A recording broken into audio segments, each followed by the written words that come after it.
Welcome to the Inglorious Blasters podcast, a Star Wars Legion podcast talking anything and everything glorious or inglorious about the game. My name is Koray, and with me today is John and Brendan. How's it going, my definitely not Bantha Fodder friends? It's going good. Happy to be here. It is a delight to talk to you two gentlemen. It is a highlight for me. The highlight of your week. Well, I appreciate that we're not Bantha Fodder. So Definitely not. definitely not Bantha Fodder. Okay. Yeah. No, I enjoy your company. It's all good. Our cyber company. That's right. So, today on the podcast, we're going to do a quick recap of the showcase tournament that I went to. Then we're going to do some tournament prep because Nova is right around the corner. And then we have fan mail. Woo! For the first time Hooray, in Inglorious fan mail. Blasters history. Woo, woo, woo! Instead of real our now. usual... That's right. Instead of our usual glorious versus inglorious segment, we're just going to try and help a fan work through their list. They're having some issues fighting one of their locals, so stick around. Should be a fun episode. So, went to the showcase tournament over in not Lancaster. Where is it? Swarthmore? Swarthmore, Pennsylvania. Swarthmore. There it is. It was a lot of fun. This was run by Legion 99 Nick. Everyone knows him. Go subscribe over there. He runs a great tournament. It's got great terrain. It was a very, very fun tournament. Nice and casual setting. There was actually a lot of new players there that we haven't seen before, which is super awesome. So a typical 3-round tournament. And then the list I brought was Blizzard Force. Specifically Vader with 4 bikes. And then the heavy response Stormtroopers with the usual grossness. The DLT and then the RT whatever. Yeah, it was a lot of fun. Turns out bikes with emergency transponders is really good. To confirm that aim, to confirm hopefully 5 to 6 hits. And actually throughout my day, 3 times I got double aim, and I just slammed all 6 hits on the first roll anyways. So I was like, well, I guess I didn't need both. But it's better to confirm it, right? This list is pretty gross. I've played it a total of 4 times now. It's really good at hitting your opponent in the face all at once from 2 different angles. Because you have the bikes swarming in on one side, and then you have Vader plus the troops swarming in on the other. It turns out if you can hit 24 dice from the bikes and then plus the 12 from the storms all in the same turn, that's pretty devastating. And then they eventually have to worry about Vader. Yeah, it was really gross. By the way, I ran Commander Vader, and so I got up in... Yeah, he's so good. So I got Burst of Speed up into everyone's grill, and then, Master of Evil made everyone's day feel really bad. And then I will say this. It was a nice casual tournament, so I taught people the unfortunateness of hemmed in payload as red, because I got blue player every single time. So for those of you that don't know what I'm talking about, payload is an objective where you ideally want to put your payload in the center, as does your opponent. Hemmed in as red does not allow you to do that at all. So you're already at a disadvantage for that objective. I don't want to say insta turn 0 loss, but it's extremely uphill, and you're 90. I'm gonna make up a statistic. 90%. you're 90% sure to lose it. So unfortunately, I taught 2 people that. But anyways, they all had a good time. Everyone was smiling. I taught a lot of people some of the more interesting rule interactions. Yeah, it was a lot of fun. I ended up winning that one because I MOV. I got a 1.0 MOV because I played payload 3 times, and then they didn't score any of the payload. Bikes are really nasty, I've learned, on payload, because they just have the ability to go swamp the opponent's payload, because you can put 4 scoring units on their payload, and if they don't put 5, then they're just in for a bad time. Yeah. Blizzard Force, real good. That's my recap. Nice recap. Unfortunately, missed out on that one. Sounds like it was a great time. Haven't played a tournament with MOV, so that is a interesting, different way to go about it. But I believe Nova's going to be that. So Yes, Nova will be MOV, and that's actually a good transition point because we're going to talk about tournament prep specifically. Maybe not specifically for Nova, but Nova's right around the horizon, and Nova is MOV, so it is probably very important to figure out is your tournament MOV or SOS, because normally I like to play lists that are better on SOS. So like my more gunliney lists that like to win by being like range 4, shooting a bunch, and winning on kill points. MOV more favors like slaughtering your opponent, like getting in there, getting as many victory points as you can. How do you guys feel? Have you guys played any MOV games? Again, I haven't had to, but I like strength of schedule more because it's just, did I win or did I lose? Not, did I destroy the soul of my opponent? I agree. That's kind of how I felt. Oh, man. It is pretty crazy how much the mindset shifts between the two. Because, like you guys said, with MOV, you are encouraged to, if you have your opponent right where you want them, to just continue to bombard them and soak in every victory point that you can. Whereas SOS, I mean, you can sit back, chill, know that you're going to win on kill points even if it's a tie, and you're not really incentivized to just completely blow your opponent off the table. And also, if somebody wants to concede, that almost hurts you in MOV because you want to keep playing it out to a situation where you can just keep soaking in victory points. So I think some of the arguments are it creates a little bit more of a negative play experience potentially for your opponent. Yeah, I've always enjoyed the more laid-back, friendly nature of playing Legion, and I feel like that disappears a little bit with MOV. Yeah, there were a couple of situations, I'll reference the tournament again, where I wasn't within scoring range, and the game was kind of over, and we both knew it, and I was like, "Do you want to stop? You and I should probably both stop here. What do you want the score to be?" And he's like, "Oh, for the friendly tournament," he was like, "Oh, you could just take the full points. You slaughtered me." I'm like, no, don't give it to me. Like, what do you want to do?" There's a lot of awkward conversations with MOV, and I experienced it 3 times.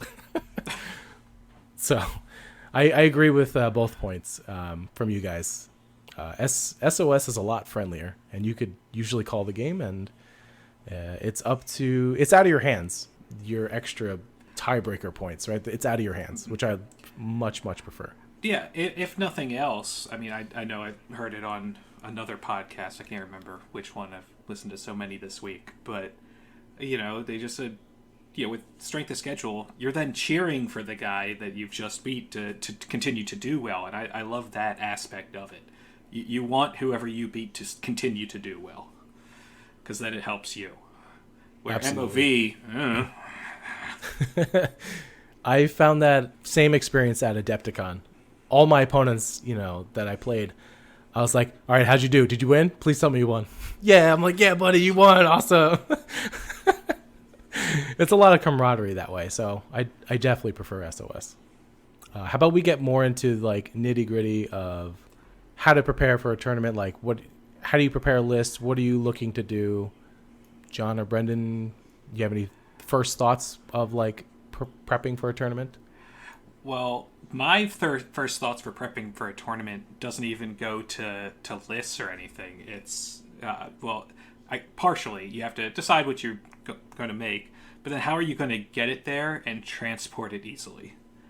That's where my mind goes, and you've both seen the mad contraption I carry for my army. I just basically have a bunch of little plastic cases that all stack on top of each other. And before I decided I wanted to try and bring a heavy with me, it was okay. It was only 4 levels high. One level had all the minis, one level had all my tokens and everything, one level had my cards, and then one level had any of the miniatures I needed for objectives. But then, the last tournament I went to, I brought my lat. I had to get another 2 layers just to transport the lat. So now this thing is 6 layers tall. It's roughly a foot and a half tall at this point, but it's only 6 inches wide one way and another, 8 inches wide the other. So, it works perfectly on the edge of a table, and I just have to open each part, but it is annoying to carry just around because it's so long at this point.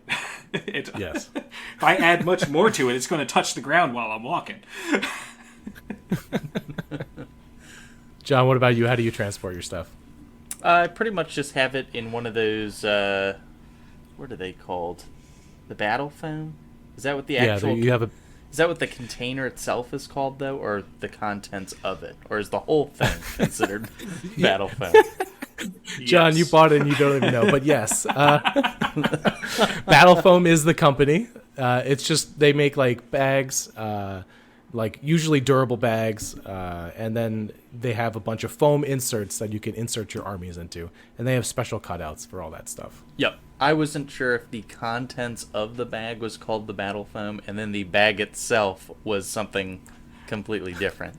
But, so yes, I have a battle foam bag Solution. And, bag and foam. Great Nice. stuff. And then I think you store your tokens in like a Plano box, right? Like one of those tackle boxes. Yep, pretty much. And I just, every time I get a new box of minis, I just pop in the tokens into the little containers, which somebody brought up at the local store the other week, like, oh my god, what are you doing with all these tokens? And I'm like, oh, just keep adding to it. But now I think I've pretty much hit the point where when I get a new box of minis, I will save the order token and then basically pitch everything else. Not the cards, but just any of the tokens. Like, I probably have, like, I don't know, hundreds of dodges, aims, suppression, more than I will ever need, and 10 times over. So I'm at the point where now I'm just like, nope, these are going in the trash. You should just put them in a side bag to use as confetti. I actually have side bags from, like, when I used to, like, start... Okay, all right. I just got a really dumb idea. We're gonna gather every Legion player's extra tokens that they're not using, and whoever wins the tournament, you know how like they dump like water on like the coach at the end of the game. We're gonna get showered in tokens. You just get pelted with thousands of aim and dodge tokens. Oh man, I can see it now. Yeah. Oh god, that would be insane. Hilarious, especially if we put it in a big Gatorade container. Yeah. Oh man, we'll put our logo on it. Oh, it's gonna be good. I think I need to go shopping really quick. Need to go find one. But, all right, I'll try and reel it back in. I'll talk about my I guess I'll call it neurotic way of bringing stuff to a tournament.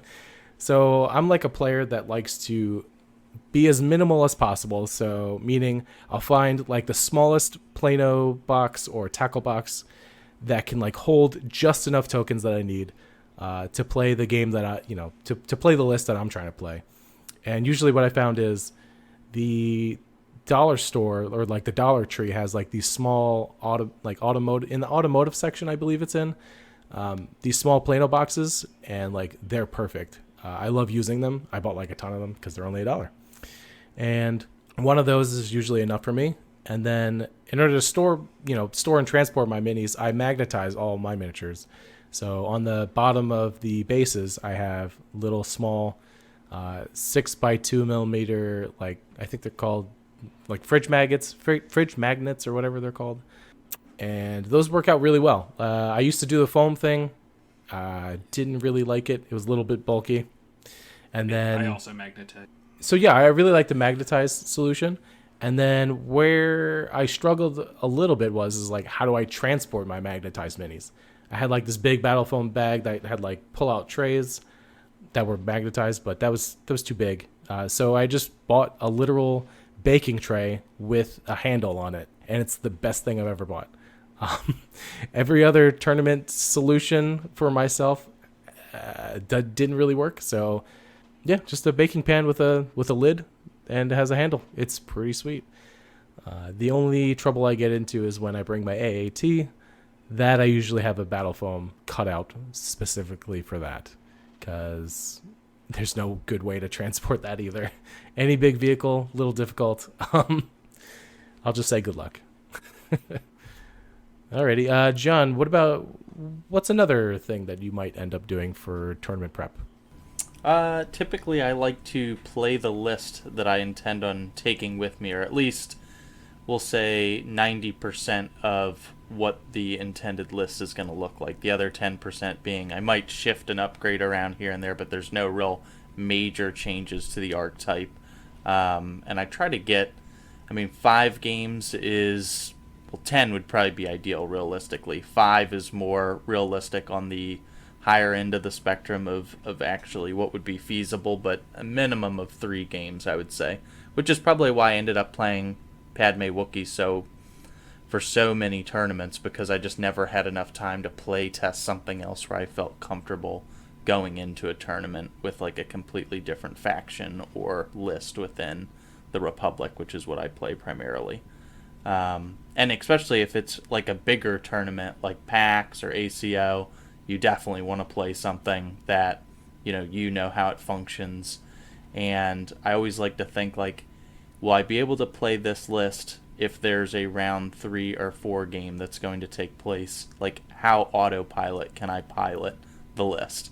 Because when it gets to game 3, you don't want to have to be using like 120% brain power. Like, a lot of it needs to be muscle memory from games that I feel like you've practiced with the list or used in other tournaments, because that's when you really start to feel it from like standing all day, hunched over the tournament. You might be dehydrated at that point, hungry, sleep deprived, your eyes are twitching. So if you can have some reps in with your list, I feel like that's how you can really go the distance in a 3 or 4 round event, especially if it's multi-day, because then you also have to take into account that you're going to need a good night's sleep and then get into the second day rested and ready to go. So I think reps is probably the biggest thing for me with any lists that I'd be taking to an event. Nice. Yeah, I agree. Usually I think right around 5 games is where I got a good handle on the list, and I don't need to reference the cards. I think that's a good point to like know, hey, I'm ready to go into a tournament, at least for me, where I go, okay, I'm going to, this Stormtrooper moves 2. The heavy response team, has unhindered, so I can go over this barricade just fine. And I remember these things. I don't have to like reference the cards, because when you're referencing, it eats up like 5 to 10 seconds. And, those are like valuable seconds in a game. So that's what I found. If I know the cards and I don't need to reference it, good to go. And you find that I feel like when you play other people that clearly play tested their list a good bit, there's never, maybe once, but most of the time in any event, it's always going all 6 rounds, because you're both just back and forth. There's not a chronic stoppage to reference something, or it still happens periodically, but with newer players, like in rounds 1 or 2, you'll sometimes find like, oh, I haven't played this list a whole lot, which is fine, especially if it's like a casual event, but it's almost like a chronic reference to like, oh wait, what does this do, and that significantly slows down gameplay. So if you're planning to go 6 rounds, which is how the game is intended to be played, any way that you can expedite that by kind of knowing what your list does and at least having somewhat of an idea of what your opponent's list does, that kind of ensures that you have a full game experience, because 2.5 hours is actually pretty tight. Like when we play games during the week and we're like chatting, using the restroom, grabbing a soda, like the game could be 3.5, 4 hours. So to pack it into 2.5 hours with that extra 15-minute dice down, so really 2 hours and 45 minutes, like you got to be moving to get in all 6 rounds. Yep, agreed. I don't want to, I will say this. I don't want to like put anyone off by saying like, hey, you have to know your stuff. No, dude, you should definitely come to the tournaments.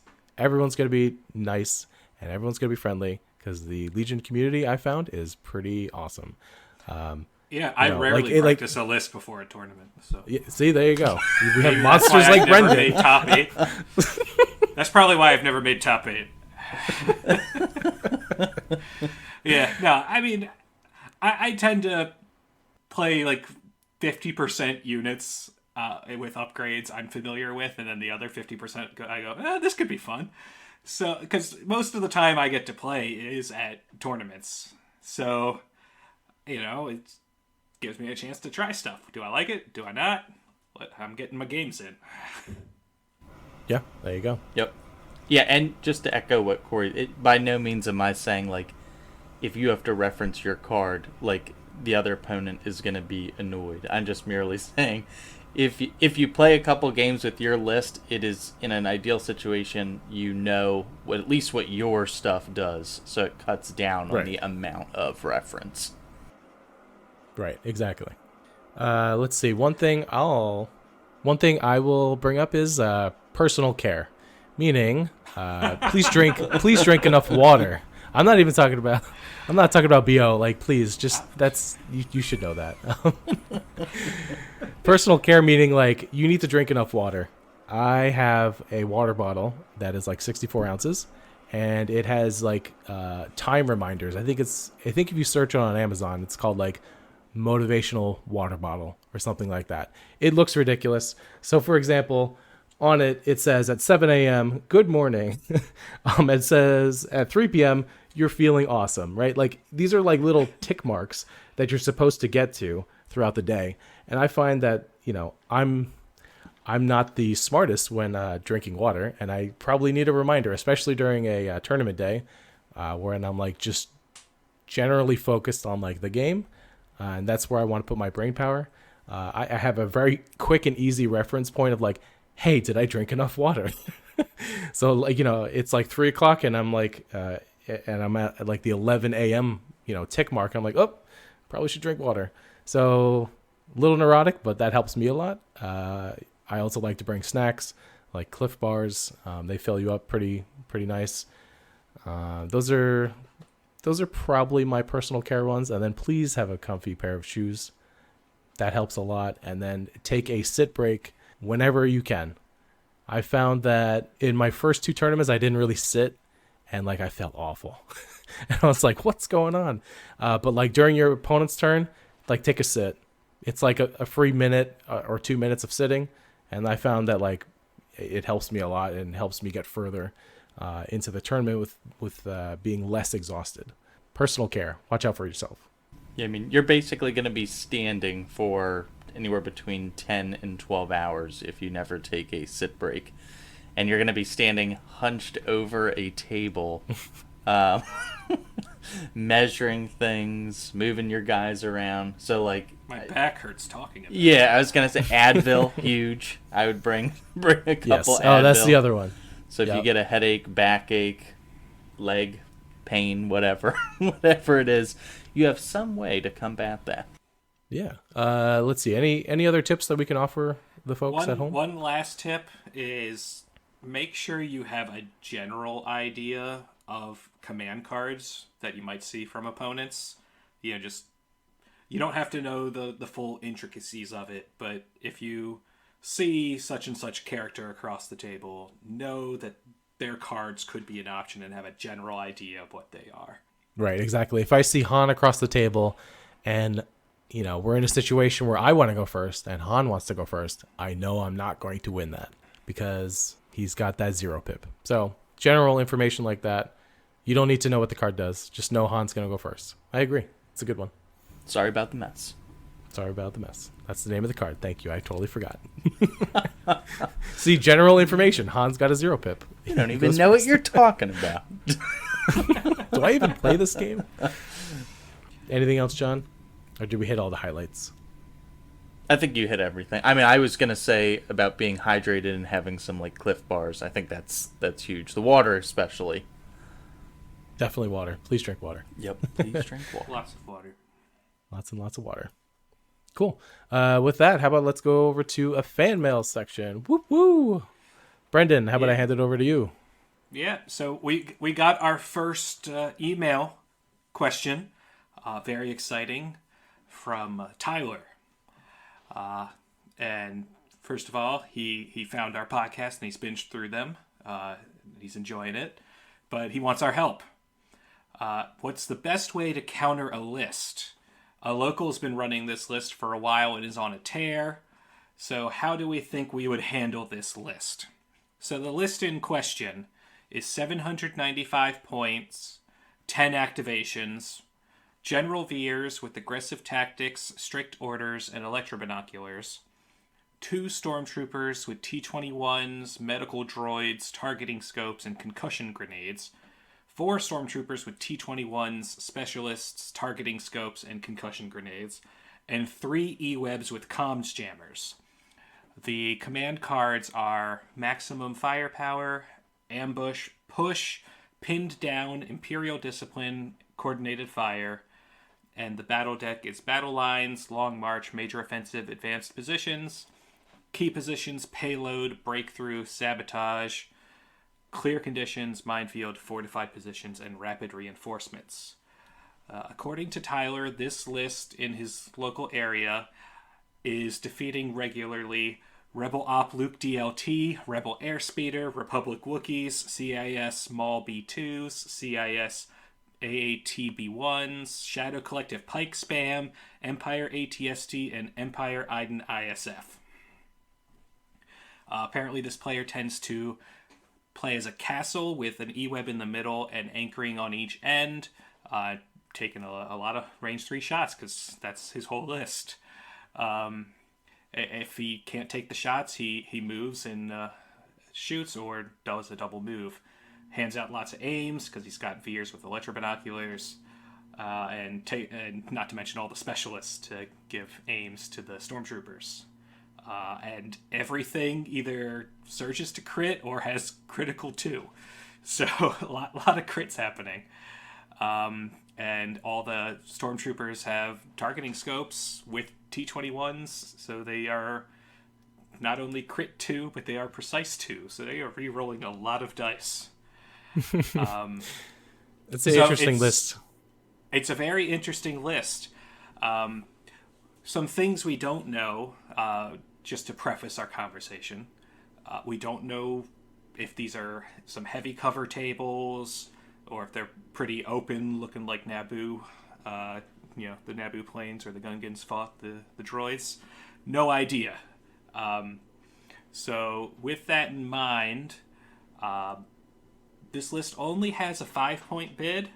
So my first recommendation would take a 6-point bid and have that person play your deck.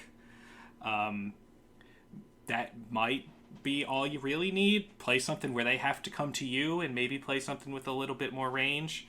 Already mentioned that the Luke DLT isn't doing as well. A couple range 4 lists aren't doing so hot against this, but none of the lists we were provided mention having snipers. Long range Pierce, I could see being a real big issue for this, although there are some medical droids, so some stormtroopers are going to come back in this list. But I think long-range Pierce is a good counter to this. The other thing I think would be a huge counter to this is some kind of melee list. None of these units want to deal with anything in melee. The only melee list I saw listed here was Republic Wookiee. Again, maybe those Wookiees aren't getting there safely, so that's part of the problem. Maybe the Republic Wookiee player needs to do the unheard of Wookiees in lats to get them in there. But, I think any list that has a close transport that can bring in melee threats will do well. You just prioritize getting the transport there. It's probably going to blow up because there's a lot of crits being shot at it. But if it serves the purpose of getting something there, the stormtroopers, E-webs, and Veers cannot handle that kind of up-close damage. Yeah, I would agree. I think you just need to be at a nice range 4 or range 5 with snipers if you have those. So what I mean by be at range 4 is let's take the Rebel OP Luke DLT list that he's saying he's having some struggles with it. So your Rebel DLTs, they should be ideally at exactly range 4 of the enemy Stormtrooper unit leader. So when the Stormtrooper unit wants to take a move and shoot, he can't, because if you're exactly at range 4, he can't move and shoot you at range 3. So I think that's a good strategy point of view, at least from that list, right? If you outrange them, try and poke them first from range, getting those crits in with the DLT, and then whittling them down. You can whittle down the E-webs as well. E-webs can't move and shoot, but it's the same idea. They're gonna die if you shoot them a bunch of times. They also have the least amount of health of all the things in this list, so they would be my priority target to whittle down activations. Yeah, I think I'm actually surprised, because I think the first thing we said when we read through the mail was Luke DLT seems like a very solid counter to that list, because it has really both the things you need. The Jedi with the melee threat there, combined with the range 4 gun line. Like if you did a Op Luke, Rebel Officer, 3 snipers, 4 Captain DLTs, I mean, you have everything you need there. 7 units with the 4+ range, and then you sit, like Koray was saying, right at range 4, so they can't move, shoot you, because they'd be 0.2 inches short, because each range band is 6 inches and a speed 2 move is 5.8 inches. So if you are literally exactly at 4, they move up, they're still 0.2 inches short if you measured correctly and left your gun line right at range 4. So you sit and you pick them off, slowly moving Luke up, and then you get to a point where if they really want to threaten you with that range 3 bubble, they're going to have to walk right into Luke, which they're going to have 0 answers for. And then from that point, it's pretty much game over, honestly. Like if you can dive with Luke all the while you picked off 1 or 2 activations as they're moving into your threat range with the snipers and DLTs, it seems like a perfect recipe. It makes me think, like we had said initially, that the terrain is the issue why you can't do that. Like there's not enough terrain to safely move up the Jedi, because if it's a super open board and you're trying to have Luke run across the battlefield, then he's obviously going to get gunned down. But if he can safely double move from line of sight blocker to line of sight blocker, like you typically would in a fairly decent table, he should be able to kind of safely get there to at least make his dive. And then from that point, I think you pretty much have your opponent where you want him. Agreed. A lot of this list is interesting too. The concussion the concussion grenades and the comms jammer. Those are interesting upgrades. The E-webs are not gonna get up in your face. You know what? Hold on. Maybe that's the comms jammers are to prevent melee. Yes, I just realized like a that. Yeah, or something. I just put 2 and 2 together. Yeah, you know what? Like, there's more to this list than I thought. The concussion grenades, I think, is still an interesting take. What do those do? I don't even. I know. I had to look it up myself. I'm trying to scroll through Tabletop Admiral because I'm like, I don't even know what that is. It is blast. A grenade upgrade that gives blast and it gives a black die. So a black die on stormtroopers that surges to crit or surges to hit is pretty good. Yeah, it's weird because if someone's charging you, you're already in cover, so they're the ones that kind of need the blast to negate your cover. Do you know what I mean? Like if you're a gun line, you're behind like barricades and such. They're going to be the ones kind of running out. It seems a little weird. Like if it was me, I'd drop those grenades to get a higher bid, so that you could ensure that instead of being 795, what are they 3 points? Like most grenades? Yeah. They are 3 points each, yes. And do 2 units have them? All 6 the units. Stormtroopers have them. Really? Okay, so that's 18 points. Yeah, I would at least drop 2 or 3 of them. Like if you really were sold on them and that's like your thing, great. But maybe you drop 2 or 3 of them and get like a 10+ point bid. So then, you're always We blue. are trying to beat this list. Right. Yes. I know. I was just talking about the. Never mind. I was they're just great. mentioning that because that was interesting, right? Yeah. The comms jammer tech on the E-web is actually more interesting than I thought. So the comms jammer tech, perfect workaround is like with dewbacks, put hacked comms unit on them, because comms jammers only prevent units from being issued orders unless they're issuing it to themselves. So that way, once the dewbacks are in there, if anything within range 1 of the dewbacks is getting an order, the dewbacks are getting orders even with a comms jammer. I dig it. I like it. Ultimately, you know what his list is good at, which is just at range 3 shooting. I think if you take a bid, like we've been saying, play objectives that make them move. So we're talking like I know that he has payload in his deck, but he's got payload and breakthrough in his list, which is very interesting because like I feel like this is a way slower list. It's a way slower list, but all the stormtroopers and Veers can move with the payload, and he can leave all 3 E-webs behind to just mow down the other payload units. I see what he's trying to do with this list, and having rapid reinforcements, he can then place his E-webs wherever. Yep. There's a lot that's being done here, but I don't know. It's weird. Yeah, I'm running some numbers right now on like a Pike spam list because I was kind of interested to see like how many wounds you pump through on average with the Specialist T-21 squad, and even if they have 3 with aims, targeting scopes. Yeah, so I did precise 2, 3 aims. You tap the Specialist, you take an aim, and then you get an aim from Binox to have 3 aims. You're going to get 7 hits. And if you're shooting a Pike squad in heavy cover with the 2 dodges that, one potentially from Vigilance from the previous round or aid, in addition to their, the one they get for Independent, plus if they have 1 suppression token, on average you're going to do 7 hits, and then, 4 are going to go away. You're going to end up with 1.8 wounds. So it doesn't seem as devastating if you castle with Pikes and you're all dodged up, because then you're in the threat range. And if you got Pike spam with Maul, you're in the same situation as the Luke list, where it's like, all right, I'm going to sit here and pick at you at range 4, but as soon as you come up, Maul's in your lines. So I'm actually surprised. The DLTs do it a little better. Yeah. Critical. For sure. But that's another one where I'm looking through the list now here of other lists that's chewed through. And I'm surprised that that's also one of them. The rest of them I can kind of see, like the airspeeders, there's so much critical, and they don't have, a terribly large amount of wounds. So I could see those, they're forced to fly in there to get that shot, and then all of a sudden they just get peppered down. But some of those range 4 gun lines with a force user, I think that's the list you want to run against it.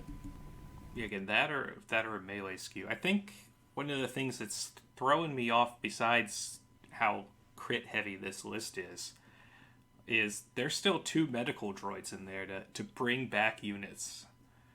Yeah, I was looking at that too. There's 4 stormtroopers that can come back, or 4 wounds on a heavy or on Veers. I mean, and the aggressive. Rarely see medical droids anymore.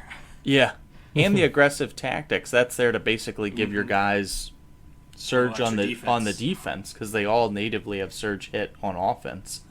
So those surge tokens are to make your guys a little bit more hardy. I know we're supposed to be helping our fan mail listener, but if they remove the concussion grenades, I think you can just get another medical droid and just have 3. You can take really away a specialist with that, but yeah. Yeah. I don't know. Seems good. It is. It is a good list. I'm curious how it's regularly beating all these other ones, and the only thing that I keep coming back to is, what's the table look like? I think that's going to be their number one thing that we're going to keep asking is, what does the terrain look like? Is there line of sight blockers, or is it just an open shooting gallery? Because I've definitely seen tables where this list would murder everything. I played on one table one time where basically the entire table was just palm trees. So it was rough. It's okay. That game was really fun because it was my Vader dues versus another guy's Vader dues and a lat. So I just ignored the lat and murdered everything. That was fun. But you put this on like one of Nick's tables at Showcase, and I don't see it doing well because his tables are so dense by comparison. Yep. I mean, that's kind of my thought is like if you just roll up to your store and you roll out like a 6x3 mat and you guys just each set up opposite of each other and it's like, all right, like come at me, bro.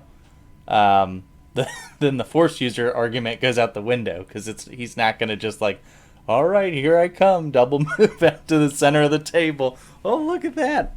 60 plus dice. Well, I guess he's dead.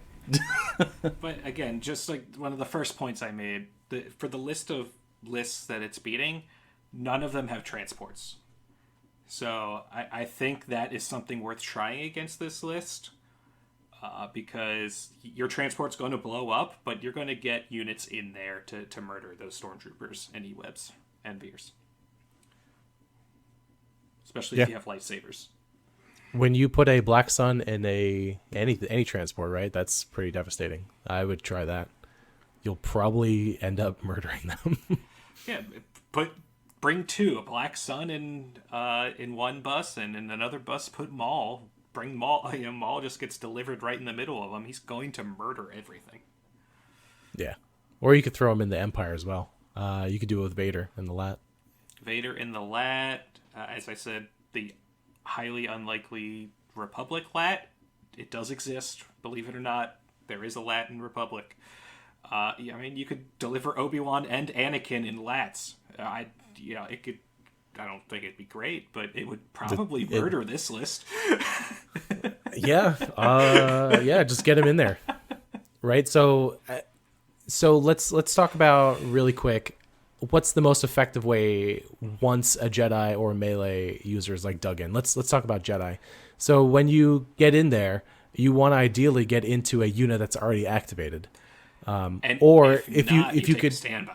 Exactly, that's what I'm getting at. You move, first action move, and then you take a standby. Because if they withdraw, you just follow them. And then if you have charge or relentless, maybe you take a swing, right? You just don't want to be out in the open to take shots. With that standby, you just have to pay attention on when your attack opportunity is. Like, hey, if I swing my lightsaber now and kill all these stormtroopers, am I going to be exposed? Am I okay with that? You gotta, like, these are the questions that you need to ask when you're taking that standby. Yeah, 9 times out of 10, I bring a lightsaber with me. And when I see somebody without a lightsaber, I get a little giddy. Because I know there's nothing they can do once my lightsaber is in their midst. Because they don't have force push to get rid of my standby, so Vader is always safe once he's in there. I just have full control over what I want to be fighting when I want to be fighting it. Accurate. Force push is really good. It is not enjoyable to be on the opposite end of it. Because yes, once the force user dives in there, and this has now happened to me, like top 8 game at ACO. Brendan beat me at PAX last year in game 4. Beat you a critical hit. Yeah, I mean, once they're in there, if you don't have a counter to it, which is why, like, when this range 3 gun line list, as soon as you get the force user in their lines, and then you just do a standby, and you're just like, well, if you pull away, I'm gonna just be right back on top of you, or charging the ideal situation is charging the activated unit, so then they can't withdraw. Right. Then you literally just have your way with them for the remainder of the game. So. And I mean, the threat range, like Maul, for example, if he's got all 3 activations, he could double move, that's 12 inches, add on a force push, that's another 4 inches to 16 inches, so just shy of range 3. Or if he has burst of speed, 8 inches and 8 inches, that's 16 inches, force push, another 4 inches. So you could be outside of range 3, then move 20 inches, which is 2 inches past range 3, and be safely embedded, and they'd have no chance to react to it whatsoever. Yeah, burst of speed is a great way to get in there. Yep. Cool. I think we hit all the highlights. Anything else you want to like maybe tack on before we close this bad boy out? I'm going to throw in one thing just because I'm going to make people put respect on this card. Fear. Okay? It is 3 points. Yes, you could have burst of speed instead, but do not mess with Demoralize 1. You're giving out a free suppression, so if you do have to if somebody forgets you have that, and they take a standby on a unit within range 2 of that unit, bye-bye standby, they automatically got a suppression. Yeah, there have been a couple other podcasts, thou who shall not be named, Evan. Yeah, just hating on fear. It's not bad. It's not bad on Commander Vader, because that third force slot is kind of flexible. It's a pretty good one. And I haven't gotten the chance to try it out on, somebody who brings Padme all the time, John. But, what else does Padme do other than give out standbys? If Padme's just a little too close, goodbye standby. Standby, quick, think, love it. It's great combo. And, I mean, I think more people may eventually realize it is a decent card if they feel like they've got the points for it. Now that, the swoops are out, and people are probably doing, the demoralized swoops with buses. People are going to start realizing that, wait a minute, I can give out suppression just by being here? Just by existing? That's crazy. Now, my one complaint with Fear is it's only demoralize 1. It's got an imposing image of Vader on the card. It should be more than that. Yeah, we should buff it.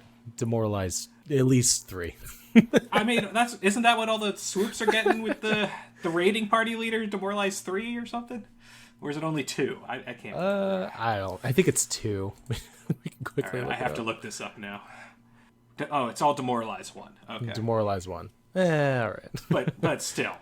So you're telling me a raiding party and all of the vehicles are just as scary as a Sith Lord? Excuse me? No. I mean, even the Wookiees have a command card that gives them all demoralized 2. It's demoralized 1. But you Is it also? Yeah, but you give it to 3 Wookiees. Therefore, Fear should be demoralized 2 because Sith are scarier. You heard it here first. Buff Fear. Buff Fear. It's already good, but buff it and people will actually take it. So, going back to Nova, I am bringing Fear because I'm going to put respect on it. Well, a little more context. It's Vader Lat, so. Sorry, now that's people are spoiler. going to know how to prepare. No, it is Vader Lat, but I have made some changes from the list I played at Critical Hit. So okay, excellent.